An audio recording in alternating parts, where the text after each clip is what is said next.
সুপ্রিয় শিক্ষার্থী বন্ধুরা, আসসালামু আলাইকুম। এই ক্লাসে আমরা দেখব alignment details and what is কি অ্যালাইনমেন্ট। ক্লাস 10 এর অধীনে এই ক্লাসটি আছে। তো চলুন আমরা দেখে আসি ইলাস্ট্রেটরের অ্যালাইনমেন্ট কোনটি। আমি সরাসরি প্রজেক্টটি দেখাবো, তাহলে একটু বুঝতে সুবিধা হবে। তার আগে আমি ছোট্ট একটি শেপ নিয়ে আসি। আমি দেখছি অ্যালাইনমেন্ট কাকে বলে এবং এটি আসলে কি। তো অ্যালাইনমেন্ট হচ্ছে এই বিষয়টি ফ্লোটিং প্যানেলের এই জায়গায় আছে। যদি এটা না থাকে আপনাদের ইনস্টলের পরে অবভিয়াসলি উইন্ডোজে যাবেন, এখান থেকে দেখবেন অ্যালাইনমেন্ট কোথায় আছে। এই যে অ্যালাইন, এটা হচ্ছে এবং কোনো কিছু সিলেক্টের পরে অ্যালাইনমেন্টের অপশন আপনি অপশন বারেও পাবেন, এখানেও পাবেন, যেখান থেকে আপনার সুবিধা আপনি কাজ করবেন। তো আসুন আমরা দেখে নিই। তো ধরুন আমি আগে শেপ নিয়ে দেখাচ্ছি। এটি আমার একটি শেপ, অল্টার প্রেস করে কপি করে নিয়ে আসলাম। এটি একটি শেপ, আমি উপর নিচে আছে। আমি এখন চাচ্ছি যে এটি সমান আকারে হবে। তো আমি যতই হাত দিয়ে টেনে আনি, এটি 100% নাও হতে পারে।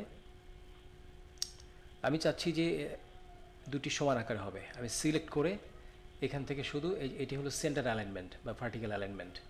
এখানেও তাই আছে, ভার্টিক্যাল অ্যালাইনমেন্ট। আমি ক্লিক করি, দুটো উপর, বাম দিকেরটা একটু উপরে উঠবে, ডান দিকেরটা একটু নিচে চলে আসবে। কিন্তু এখন যদি চাই যে এটি ঠিক থাকবে, এইটিকে বেস করে এটি নেমে আসবে, তাহলে আমি দুটো সিলেক্ট করব, যে কোনো একটিকে কি করে ফেলবো। কি মিনস চাবি, এটিকে বলে কি অ্যালাইনমেন্ট। আমি এটিকে জাস্ট ক্লিক করব, কিবোর্ড থেকে কিছু প্রেস করতে হবে না। দুটি সিলেক্ট করবেন, করে যেটিকে আপনি চাচ্ছেন টার্গেট করে অন্যটি অ্যালাইন হবে, তাহলে এটিকে ক্লিক করুন। এবার আপনি দেখবেন যে এখানে আপনার একটি অপশন চালু হয়েছে, এটিকে বলা হয় কি অ্যালাইনমেন্ট। আবার এখানেও আছে, সেটি দেখেন এখানে অ্যাক্টিভেট হয়ে আছে। যদি আপনি এটা ডিসিলেক্ট করেন, এটি চলে যাবে। সিলেক্ট করুন, এবং যদি আপনি এখানেও করেন, দেখুন অ্যাক্টিভেট হয়ে গেছে। এবার আমি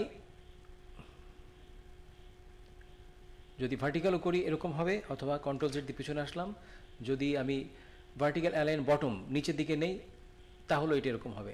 তাহলে এটি বাম সাইড থেকে বোঝাচ্ছে, আমি আবার সিলেক্ট করি, বাম দিকে একটি টার্ন এবং দুটো আছে, তার মানে বোঝাচ্ছে এটা বাম দিকে আসবে, এটি সেন্টারে হবে, এটি ডান দিকে আসবে, এটি টপে যাবে, এটি মাঝখানে সেন্টারে হবে, এটি বটমে আসবে।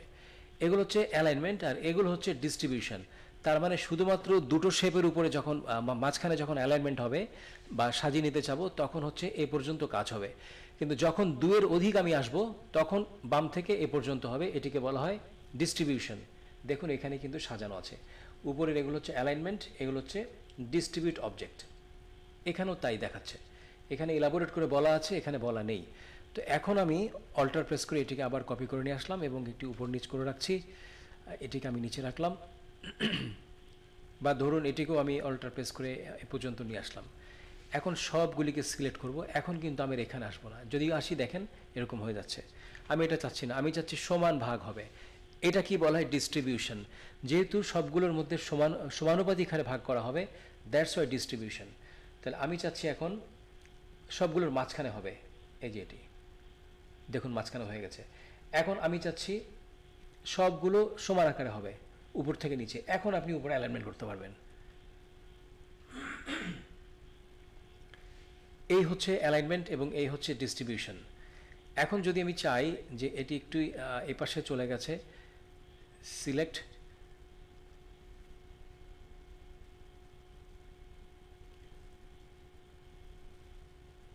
এখন দেখুন বাম দিকেটা চলে আসছে। যেটি একটু অন্য দিকে থাকবে, সেটি ঠিক সমান আকারে ভাগ করে নেবে।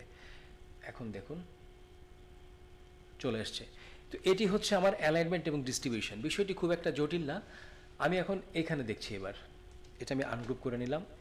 এখন এটাও আনগ্রুপ করে নিলাম, কন্ট্রোল শিফট জি আনগ্রুপ। ধরুন এটি আমার এরকম আছে। এখন এই দুটোর মাঝখানে আমি করব। এবার আমি তাহলে কি করব, এটিকে কি অ্যালাইন করব, জাস্ট একটি ক্লিক, এখন সেন্টার, দেখুন চলে এসছে। এভাবে আমরা কাজ করি। এখন যদি এই দুটোকে আমি গ্রুপ করে ফেলি, কন্ট্রোল জি দিয়ে গ্রুপ করলাম, এখন এটি এরকম আছে। তাহলে আমি এই তিনটি সিলেক্ট করব। এবার আমি ডিস্ট্রিবিউট করব, যেহেতু তিনটি সিলেকশন আছে, এই ডিস্ট্রিবিউশনটি করব, হরাইজন্টাল ডিস্ট্রিবিউশন হয়ে গেছে। এইভাবে আমরা কাজ করব। এখন এই তিনটিকে আমি গ্রুপ করে ফেললাম, গ্রুপ করে ফেলে আমি চাচ্ছি এটিকে সেন্টার করব, এরকম আছে, বা আমি কাজ করেছি 100% হয়নি, তখন এটা সিলেক্ট করে, এখন কিন্তু এটি দুটি অবজেক্ট, বিকজ অফ এটি গ্রুপ আকার আছে, এটি উইদাউট গ্রুপ, তো এই জন্য দুটির মাঝখানে যেহেতু হবে, আমি তাহলে এটিকে সেন্টার করলাম, করে আমি ডিস্ট্রিবিউট করলাম, এই যে সরি আমি অ্যালাইন করলাম, হরাইজন্টাল অ্যালাইনমেন্ট করে নিলাম। এইটাই হচ্ছে আমার অ্যালাইনমেন্ট, আমরা এভাবে অ্যালাইন করব। তো অ্যালাইনমেন্ট শুধু এটুকুই, পরবর্তীতে আমরা ক্লাসে যখন আসব তখন প্রত্যেকটা ক্লাস হিসাব করে আমরা অ্যালাইনমেন্ট বুঝে নেব। তো আপাতত এটুকুই, আর এগুলো এখন প্রয়োজন নেই, আমরা যখন এই বিষয়ে কোনো কাজ হবে সে সময় আমরা এটি শিখে নেব। এটিও অ্যালাইনমেন্ট, এটি খুব বড় কিছু যে তা নয়। ধরুন আমি এরকম একটি শেপ নিলাম, সিলেক্ট করে এটিকে সিলেক্ট করে এটি যদি আমি এটি এখন অ্যাক্টিভেট হচ্ছে না, এনিওয়ে আমি ডিজাইনের সময় আমি দেখিয়ে দেবো আপনাদেরকে এটির কাজ কি যদি প্রয়োজন হয়, আদারওয়াইজ এটি কনস্ট্যান্টলি কাজ হয় না, তবু আমি আপনাদের দেখিয়ে দেবো যখন ডিজাইনের মধ্যে আমাদের এটি আসে। এখন আপনি বিষয়টি অতক্ষণে 100% ক্লিয়ার হবেন না। তো এই হচ্ছে অ্যালাইনমেন্টের কাজ, আমরা পরবর্তীতে আরও অ্যালাইনমেন্টের বিষয় দেখব এবং ডিস্ট্রিবিউট স্পেসিংটা আমরা ভালো করে বুঝে নেব। বিকজ অফ এটি অ্যাক্টিভেট হতে হবে, অ্যাক্টিভেট নাই এখন, আমরা এটি অ্যাক্টিভেট হতে গেলে আরও কিছু অপশন নিয়ে কাজ করতে হবে। তো এখন যেহেতু এটি একটু হায়ার লেভেলের আর আমরা এখন বেসিক লেভেল আছি, দ্যাটস ওয়াই আমরা এখানে এখন আসছি না, আমরা সাধারণ অ্যালাইনমেন্টের মধ্যেই থাকলাম। তো এই ছিল আপনাদের অ্যালাইনমেন্টের কাজ। দেখা হচ্ছে নেক্সট ক্লাসে, সাথেই থাকুন পাঠশালার। আগামী ক্লাসে ইনশাল্লাহ আমরা একটি ভালো বিষয় নিয়ে আলাপ করব, সেটি হচ্ছে নেক্সট ক্লাসটি আমাদের হচ্ছে how to use shape builder. খুবই সুন্দর একটি কাজ, টি শার্টে এটি মাঝে মধ্যে কিছু টেকনিক্যাল ইস্যুতে আমরা ইউজ করে থাকি। আমরা নেক্সট ক্লাসটি চলে আসছি খুব শীঘ্রই, ততক্ষণ সাথেই থাকুন। আসসালামু আলাইকুম সকলকে।